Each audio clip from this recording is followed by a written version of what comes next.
Okay, so you think the police solve crimes. You've seen the car idling at the corner with its engine running. You've watched the detective on television carry a folder down a hallway and put a name to a face. You've dialed 3 digits and heard a human being answer on the second ring. The arrangement looks simple enough. Something bad happens, it gets reported, they find the person who did it, and the city covers the cost out of taxes. Here are some numbers that don't add up if that's the arrangement. American states and cities spend roughly $135 billion a year on police protection. That money employs about 700,000 sworn officers and absorbs something on the order of 240 million calls to 911. Now put the output next to the input. Burglary in the United States clears at about 13%. 13 cases closed for every 100 reported. Motor vehicle theft clears at about 9%. Larceny sits near 12. So the country spends $135 billion on what it calls crime solving and receives, across the crimes that touch the largest number of people, a hit rate close to 1 in 8. A company with those numbers would be dead in a year. This one grows in nearly every city, through every political era, under every administration, and almost nobody stops to look at the gap. Because it isn't a gap. It's a category error. A police department is not a crime-solving service. It is a standing availability contract. A city is not buying investigations. It is buying the guaranteed capacity to place an armed human being at any address inside its limits within a few minutes, at 3 in the afternoon, at 3 in the morning, on Christmas, during a blizzard, every hour of every year. That capacity has to exist whether or not anything happens. And here is the part that breaks people's intuition about the cost. A large share of what that capacity costs is not paid while the work is being done. It is paid 20, 30, and 40 years later by taxpayers who were children when the officer was on the street. By the end of this video, you'll understand the hidden economic engine behind all of it, where the money enters, which single line item eats almost all of it, who quietly collects the rest, and why the most expensive labor a city buys spends the overwhelming majority of its hours on things that are not crimes at all. To see how the cost structure got locked in, go back to the moment the modern version was invented. London, 1829. Robert Peel pushes the Metropolitan Police Act through Parliament and puts about 1,000 uniformed men on fixed beats in the streets of the capital. That is the founding date everyone cites. What almost nobody explains is what he was replacing, because the thing he replaced was a completely different business model. Before Peel, English law enforcement ran on piece rates. Parish constables served unpaid terms and hired substitutes when they could. Night watchmen walked for pennies. And the actual catching of criminals was outsourced to thief-takers, private operators who were paid by results. Statutory rewards were attached to convictions. £40 for a highway robber, a fortune for a working man at the time. It was called blood money, and the name was earned. The most famous thief-taker in England, Jonathan Wild, spent years running both halves of the trade at once, organizing the theft, then collecting the reward for delivering the thief. He was hanged in 1725 in front of an enormous crowd. That was not a bad man inside a good system. That was a system doing exactly what its pricing told it to do. Pay for convictions, and you will get convictions manufactured. Pay per unit of output, and someone will manufacture the units. Peel's insight was to stop buying outputs entirely. Salaried men. Numbered uniforms so they could be identified. Fixed beats walked on a timetable so that a given stretch of street had a known interval between passes. Nobody was paid more for making an arrest, and Peel wrote the logic of it into the founding principles in a line that is still quoted at police academies today. The test of police efficiency is the absence of crime and disorder, not the visible evidence of police action. Read that as an accountant instead of as a philosopher, and it is one of the most consequential pricing decisions in the history of government. A service whose success is defined as nothing happening cannot be paid per unit of output. There is no unit. It has to be paid per unit of time. So policing converted, permanently, from a variable cost business into a fixed cost business, and everything expensive about it today descends from that single decision. America imported the model and then made it faster. August Vollmer, chief in Berkeley in the early 1900s, put his officers on bicycles, then on motorcycles, then in automobiles wired with radios, and built the first real command and dispatch structure. O.W. Wilson, his student, turned patrol allocation into arithmetic and made speed of arrival the organizing doctrine of American policing. Then, in February 1968, in Haleyville, Alabama, someone picked up a red telephone and dialed 911 for the first time. That is the day the demand side exploded. Free to use, unlimited, instantly reachable, with no price at the point of consumption. A 3-digit number handed every resident a permanent call option on the most expensive labor the city owns, exercisable at any hour, at zero cost to the caller. Fixed supply, free demand. Hold on to that, because every number that follows comes out of it. Now name the unit, because you cannot understand this institution as a list of departments. You have to understand it as one thing: priced. The unit is a single patrol post staffed around the clock. One car, one beat, every hour of the year. Not one officer, one post, continuously occupied. Do the arithmetic on what that costs, because almost nobody outside a police budget office has ever run it. A year contains 8,760 hours. An officer is paid for roughly 2,080 of them. But paid hours are not street hours.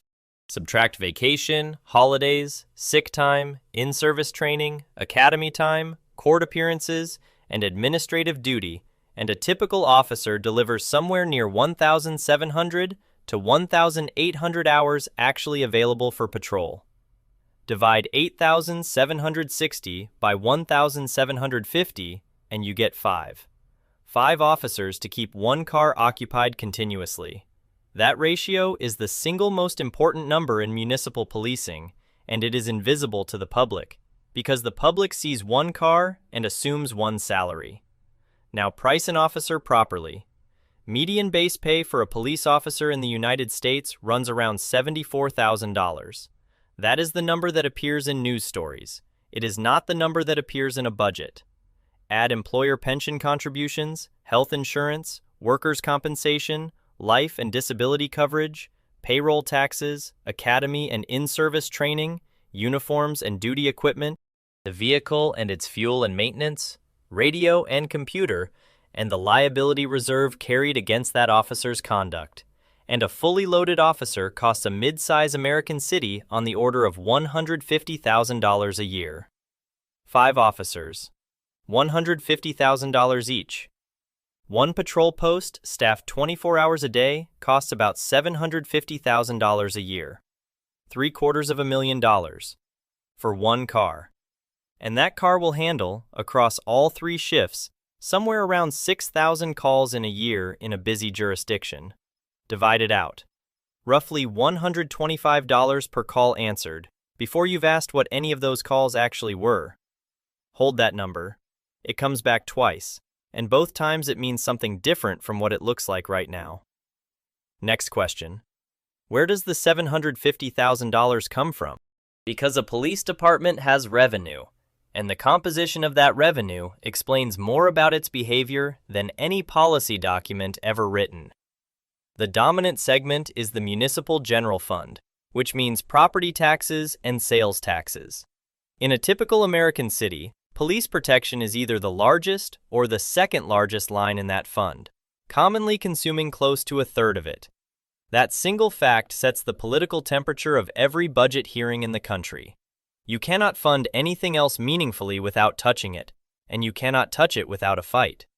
The second segment is state aid, pass-through money for training standards, academies, and specialized units. Modest in dollars, large in leverage, because state money usually arrives with mandated standards attached, and mandated standards create fixed costs that outlive the grant. The third segment is federal grants, and this is where the accounting gets interesting. The Justice Department moves roughly $3 billion a year through programs like the Cops Hiring Grants and the Burn Justice Assistance Grant. A COPS award pays a portion of an officer's salary for 3 years. The city agrees to retain that officer afterward. So the federal government funds the cheap part of the officer, the first 3 years, when the salary is lowest, before the pension accrual gets expensive, and the city inherits the expensive 30. It is a subscription with the trial period paid by someone else, and the trial period is the only part that was ever discounted. The fourth segment is fines, fees, and citations. Nationally, this is small, typically a low single-digit percentage of local revenue. But the national average conceals the interesting cases.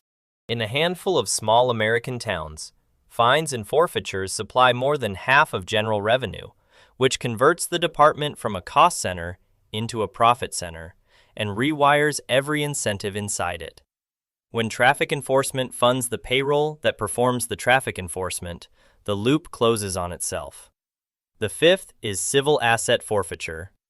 Federal equitable sharing has pushed on the order of $1 to $2 billion a year back to state and local agencies, with a peak year above $4 billion in 2014. Seized cash flows to the seizing agency, which means an equipment budget that does not require a council vote. The sixth barely gets discussed and is enormous in the largest cities: paid detail. The officer rents himself out, in uniform, with police authority, to a private buyer, a construction site, a stadium, a film shoot, a nightclub, a utility digging up a road. The city supplies the uniform and the legal authority. The private buyer supplies the wage. In New York and Boston, this is an entire secondary labor market operating inside the department. Look at that list and notice what is missing. Not one of those revenue lines is priced against the cost of what it delivers. The person consuming the service never sees a bill. The person paying the bill has no way to consume less of it.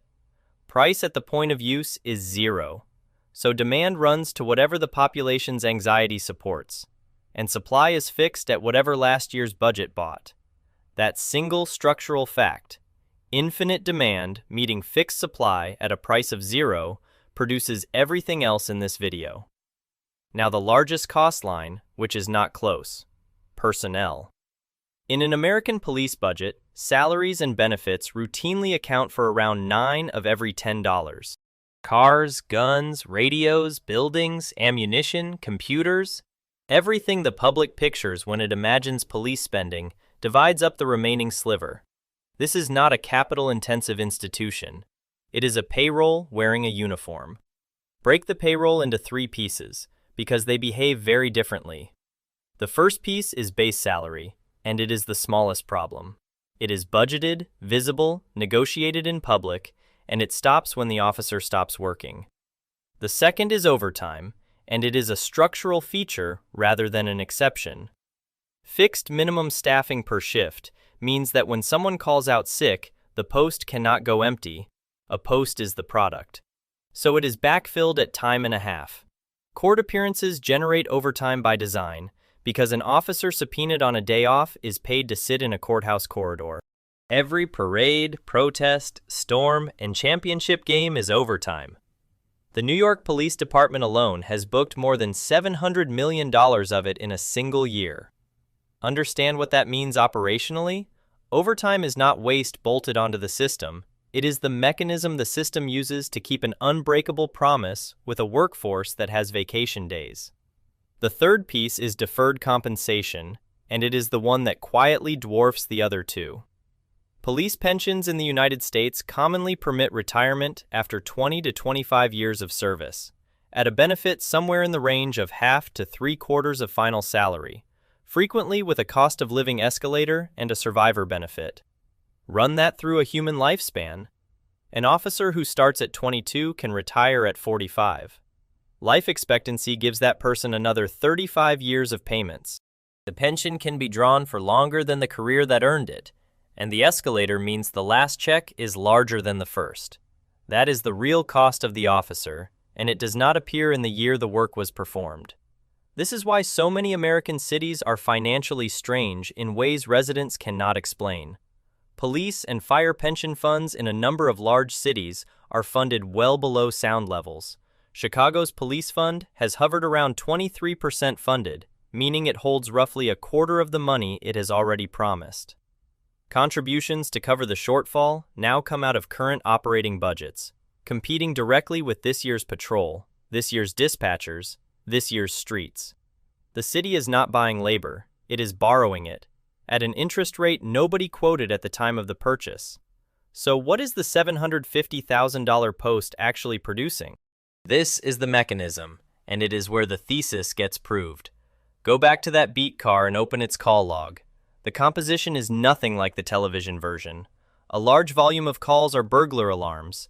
The United States generates tens of millions of alarm responses a year, and studies of them have found false rates in the range of 94 to 99%. Traffic collisions and traffic enforcement, noise complaints, parking, barking dogs, welfare checks on elderly residents nobody has seen in 2 days, mental health crises, intoxicated people, retail theft reports taken for insurance purposes, landlord-tenant disputes, custody exchanges gone bad, lost property, found property, someone's ex-boyfriend in the parking lot. Analyses of computer-aided dispatch records in multiple American cities converge on a striking picture. Only a small fraction of calls involve violent crime, and officers spend roughly 4% of their time on it, which means about 96% of the most expensive labor a city owns is spent on something other than the activity the institution is named after. That is not a failure of the institution, that is the product. What a city buys with $750,000 a year is not investigation, and it is not deterrence. It is arrival. The guaranteed presence of a person with legal authority who can end an ambiguous situation now, not adjudicate it, not solve it, end it. A stranger will leave, a fight will break up, a road will be closed, a body will be pronounced, a door will be forced, a person will be taken somewhere else. Compare it to the one institution that prices this honestly. A fire department spends the overwhelming majority of its call volume on medical emergencies rather than fires, and nobody accuses it of fraud because everyone intuitively understands that a fire truck is an availability product. You are not buying fires extinguished. You are buying the fact that a crew is 9 blocks away with a pump, permanently, at a cost that does not vary with how many fires occur. Policing is the same product. It simply gets graded on a different scoreboard. Now return to the unit with that in mind. That post costs $750,000 and takes about 6,000 calls, which looked like $125 a call. But of those 6,000, roughly 60 involve genuine violence in progress. Price the product against what it is actually reserved for, and you get roughly $12,500 per real emergency. Nobody would ever buy that line item if it were itemized on a bill. Everybody buys it when it is bundled, because what is being purchased is not the 60 events. It is the certainty about the other 8,700 hours. You are not funding investigation. You are funding proximity.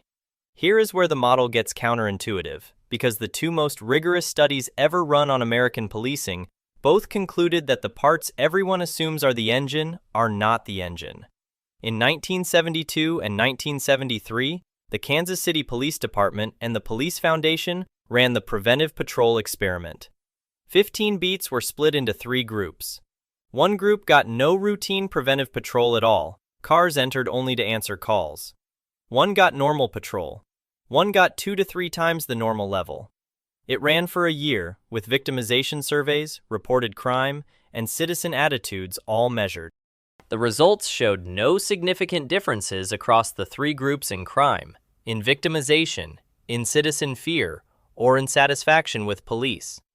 Residents could not reliably tell which group they were living in. Sit with the economic implication.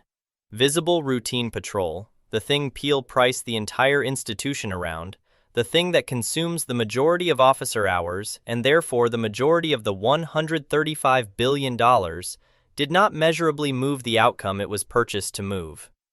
Then, in 1975, the Rand Corporation published its study of criminal investigation across hundreds of American departments. The finding was equally uncomfortable. Case clearances were driven overwhelmingly by information available at the scene in the first minutes, a victim or witness who named the suspect, a license plate, an on-scene arrest. Beyond collecting that information, follow-up investigative work contributed relatively little to whether a case was solved. Put the two studies side by side, and the machine reveals its actual shape. Patrol does not prevent very much. Detectives do not solve very much. What determines nearly everything is whether a member of the public identifies someone in the first minutes, and whether a unit was close enough to be there while the identification was still possible. The whole institution is optimized around proximity, because proximity is the only variable it controls. Now here is the important comparison. Consider two businesses with the same revenue. Business A sells a rival. Its costs are almost entirely fixed. It has to staff for peak demand, so it is idle most of the time by design, and its idleness is the product. Its unit economics are terrible per transaction, and irrelevant per transaction, because the customer is paying for the standing capacity, not the transaction. Business B sells outcomes. It bills per case. Its costs scale with volume. It can be measured against a success rate, and a bad success rate destroys it. Cities purchase Business A and grade it on Business B's scorecard. That mismatch is the reason every conversation about policing in America talks past itself. One side points at 13% burglary clearance and says the thing is broken. The other side points at 4-minute response times and says the thing works. Both are reading real numbers off the same institution. They're just reading different businesses. And it explains a spending pattern that otherwise looks irrational. When crime rises, departments do not primarily hire detectives. They add patrol shifts, buy cars, and authorize overtime. That is not a mistake. Within the model actually being purchased, it is the only lever that exists. So if the outputs are that thin, who is actually collecting the $135 billion? Follow the money out of the budget rather than into it. The first claimant is retirees, and it is the largest one by a wide margin over time. In a mature department, the deferred compensation of people who no longer work there is a permanent charge against the operating budget of people who do. Every dollar going to a pension shortfall is a dollar not buying a shift. The past is a competitor for the present, and the past never loses a budget fight because its claim is contractual. The second is the vendors, and one of them is a case study in how to convert a government function into an annuity. Axon, the company behind the taser and the dominant body camera, reported revenue of about $1.56 billion in 2023 and crossed $2 billion in 2024. The hardware is not the business. The business is the cloud, a per-officer, per-month subscription for digital evidence management, sold on multi-year contracts. Once a department's video chain of custody lives in a vendor's system, that vendor cannot practically be replaced, because switching means migrating evidence tied to active prosecutions. That is not a sale. That is a permanent tax on the department's existence, renewed automatically. License plate reader networks are sold the same way, per camera, per year, renewing. The third is the alarm industry, and this one is elegant. A company sells a homeowner a monitoring subscription. When the sensor trips, the response is performed by publicly funded officers. Response cost lands on the taxpayer. Subscription revenue lands on the vendor. And 94% or more of those responses turn out to be nothing. Cities eventually noticed and started charging alarm permit fees and false alarm fines, which is a quiet admission that the response had been an unpriced subsidy to a private product for decades. Run that one through the beat car and the scale becomes visible. The United States generates tens of millions of alarm responses a year. Take 30 million as a working figure and apply the 94% false rate, and roughly 28 million of them were nothing at all. Now price each one at the $125 per call that the $750,000 post produced. That is around $3.5 billion of publicly owned patrol capacity. Billion of publicly owned patrol capacity consumed annually by sensors that were wrong, on behalf of contracts the public never signed. No department has a line item called that. Every department pays it. There is no invoice for a subsidy that large. There is only a schedule of when the cars are busy. The fourth is claimants and their attorneys. Misconduct settlements are a real, budgeted, recurring cost of operations, and in the largest cities, they run into 9 figures. New York City has paid out more than $100 million in police claims in a single year. Big cities self-insure and pay from the general fund. Smaller cities buy municipal liability coverage, and their premiums reprice after a bad verdict. Departments have been dropped by their insurers entirely, which is the private market performing the cost accounting. The political process would not. The fifth is the private security industry sitting on top of the public one. The United States employs well over 1 million private security guards, meaningfully more people than there are sworn officers. The public system supplies a floor of availability.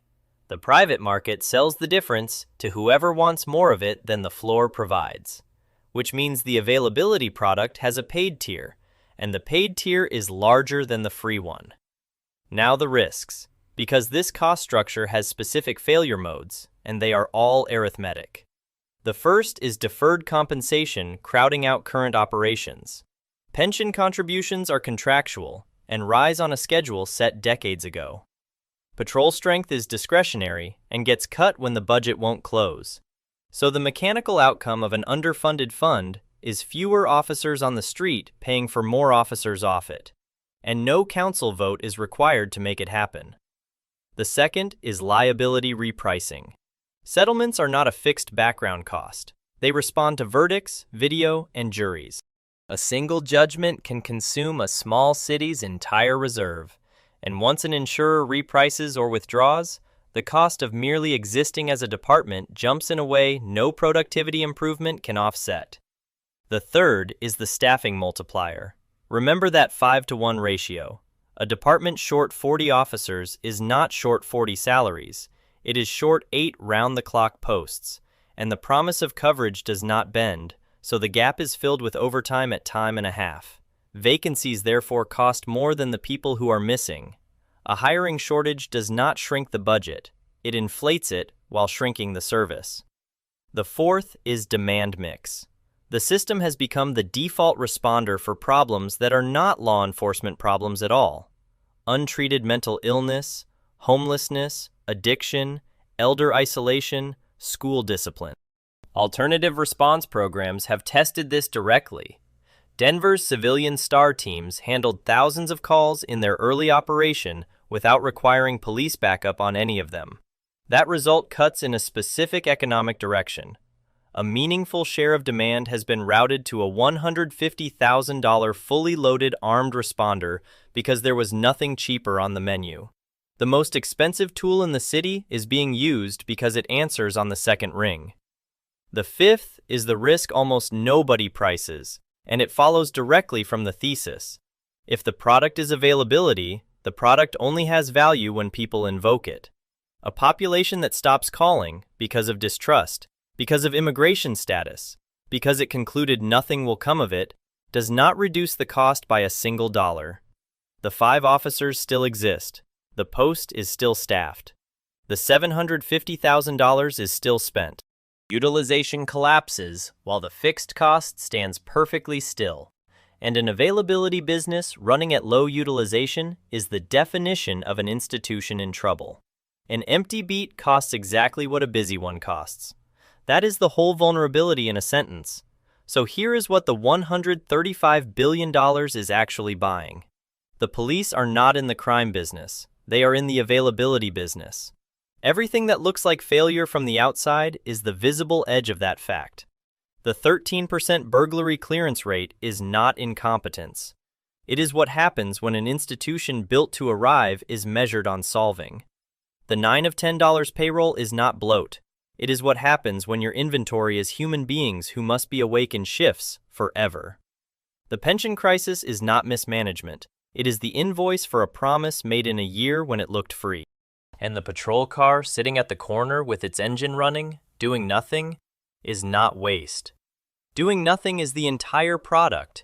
The city bought those idle minutes on purpose, the same way it bought a fire truck that is not currently at a fire. Robert Peel priced this correctly in 1829 and stated the rule out loud. The measure of the thing is the absence of events, not the evidence of activity.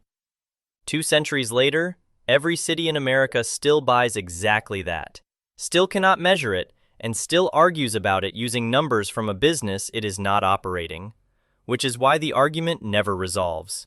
A country convinced it is buying crime-solving keeps grading the police on convictions the structure was never built to produce, and keeps spending $135 billion a year on something else entirely, the standing, permanent, mostly idle certainty that someone is close. The certainty is the product. The crime is only the occasion. The police are the one institution in America attacked for its clearance rate and funded for its response time, by the same people, in the same budget.